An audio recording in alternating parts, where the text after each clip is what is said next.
दोस्तों, रतन लाल बोल रहा हूं। काम की बात में आपका स्वागत है। 5 राज्यों में चुनाव, विधानसभा चुनाव, कुछ राज्यों में हो गए हैं, कुछ बाकी है। क्या चुनाव महज एक वोट देना होता है कि उसमें समाज, धर्म का छौंक होता है, जाति का छौंक होता है, उपजातियों का छौंक होता है?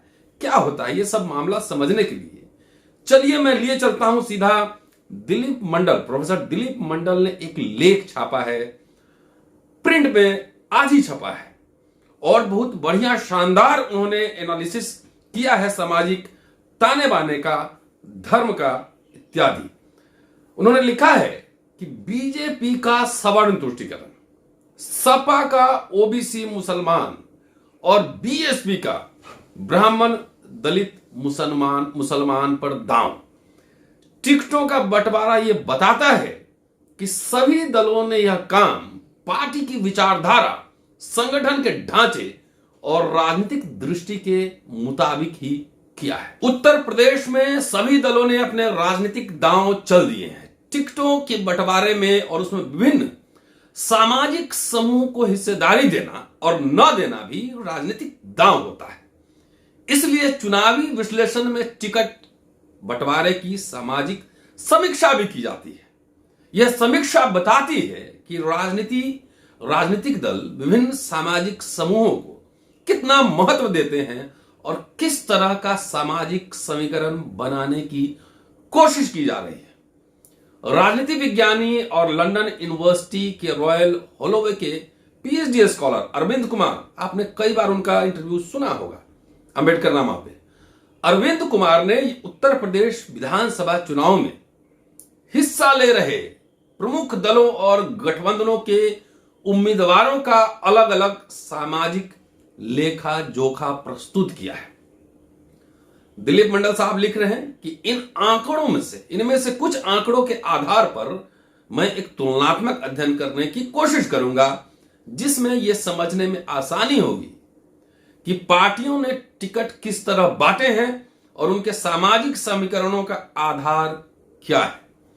इससे राजनीतिक दलों की आंतरिक संरचना में विभिन्न सामाजिक समूहों की हैसियत का भी अंदाजा लगाया जा सकता है। ये आंकड़े सभी 403 विधानसभा सीटों के लिए हैं। बीएसपी यह चुनाव अकेले लड़ रही है, जबकि बीजेपी और सपा ने गठबंधन बनाया है।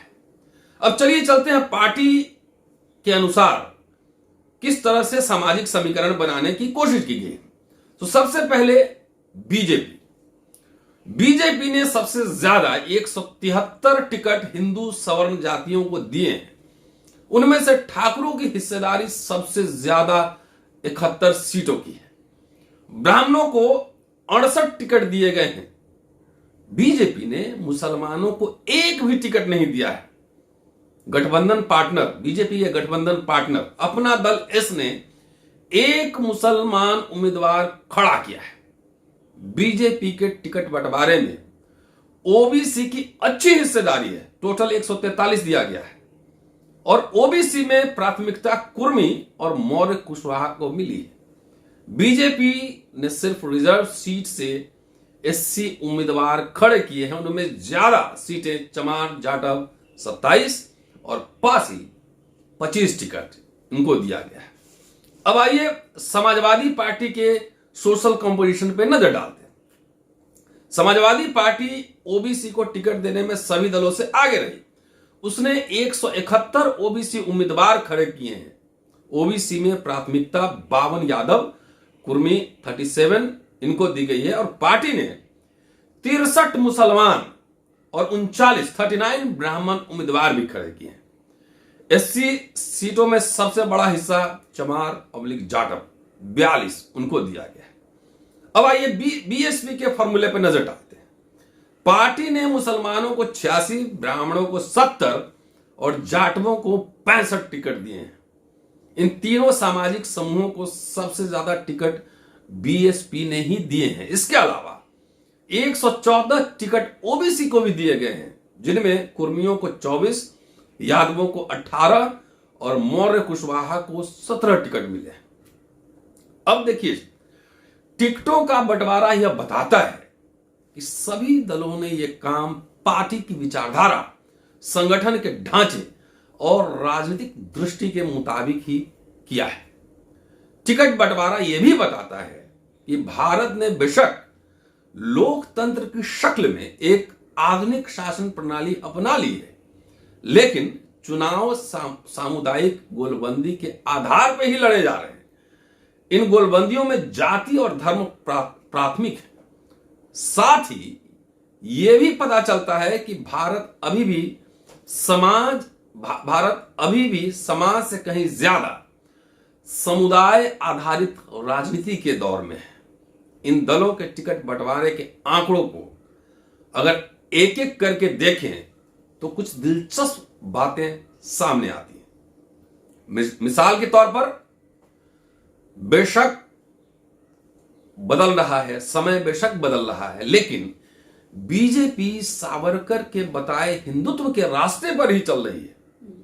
पुण्य भूमि और पितृभूमि की अवधारणा के हिसाब से बीजेपी के लिए मुसलमान अन्य अदर कोट अनकोट और बाहरी हैं। शायद इसी वैचारिक कारण से उसने मुसलमानों को उत्तर प्रदेश में एक भी टिकट नहीं दिया है। लगभग 20% आबादी वाले मुसलमान समुदाय की अनदेखी बीजेपी की राजनीतिक सोच के अनुरूप ही है। हिंदू ध्रुवीकरण में यह बीजेपी के लिए मददगार होता है कि एक भी मुसलमान को नहीं देंगे तो सारे हिंदू एक हो जाएंगे। यह ध्रुवीकरण का अच्छा पुराना फॉर्मूला है बीजेपी की कहानी का दूसरा हिस्सा सवर्ण गोलबंदी है। सपा बसपा के उभार के बाद सवर्ण समुदायों की यूपी की राजनीति में हिस्सेदारी घटी थी। खास तौर से शीर्ष पर काफी समय तक दलित और पिछड़ा नेतृत्व ही रहा। अब बीजेपी ने सवर्ण नेतृत्व में अपनी वापसी की है। क्रिस्टोफर जैफोर्ले ने राजनीति में पिछड़ी जातियों के उभार को साइलेंट रेवोल्यूशन कहा है। बीजेपी ने अब प्रतिक्रांति काउंटर रेवोल्यूशन कर दिया है। बीजेपी द्वारा सबसे ज्यादा टिकट सवर्णों को देना स्वाभाविक ही है, लेकिन संख्या का गणित ऐसा है कि सिर्फ सवर्ण वोट से सत्ता नहीं मिल सकती। इसकी भरपाई बीजेपी गैर यादव ओबीसी और गैर जाटव दलित वोट से करती है। इस बार बीजेपी ने 27 जाटव कैंडिडेट भी दिए हैं। जहां तक सपा का सवाल है, उसने अपना पुराना समीकरण दोहराने की कोशिश की है। उसने मुसलमान 63 और यादव 52 पर सबसे ज्यादा भरोसा किया है।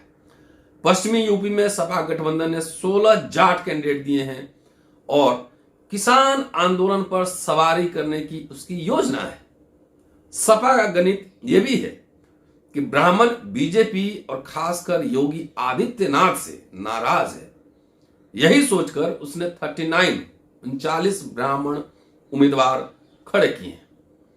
ठाकुर इस बार बीजेपी को शायरी छोड़े, इसके बावजूद सपा की लिस्ट में 23 ठाकुर हैं। ऐसा शायद इसलिए हुआ है क्योंकि ठाकुर काफी समय तक सपा से जुड़े रहे हैं और सपा के पार्टी के ढांचे में ठाकुर आज भी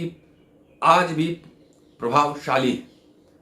टिकट बंटवारे में उनकी चली होगी। सपा का मुख्य दांव ओबीसी पर है और उसे लगता है कि ओबीसी आदित्यनाथ से नाराजगी के कारण उसके पास आएगा।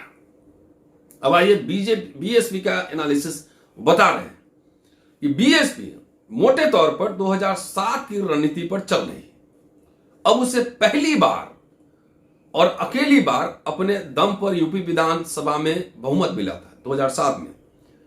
जैसा कि अरविंद कुमार लिख रहे हैं कि यह छोर पर खड़े समुदायों का गठबंधन है, मार्जिन्स पर खड़े, जिसमें एक साथ ब्राह्मण, दलित और मुसलमानों को साधने की कोशिश है। यह फॉर्मूला यह परंपरागत रूप से कांग्रेस का मॉडल रहा है, लेकिन कांग्रेस के मॉडल में शिखर पर कोई सवर्ण होता था। बीएसपी के मॉडल में शिखर पर दलित नेतृत्व है। बीएसपी के टिकट बंटवारे में मुसलमानों, ब्राह्मणों और जाटव को दिया गया महत्व इसी के हिसाब से है। आगे लिख रहे हैं दिलीप मंडल कि इस समय हम पाते हैं कि टिकट बंटवारे में राजनीतिक दलों ने कोई चौंकाने वाला काम नहीं किया है।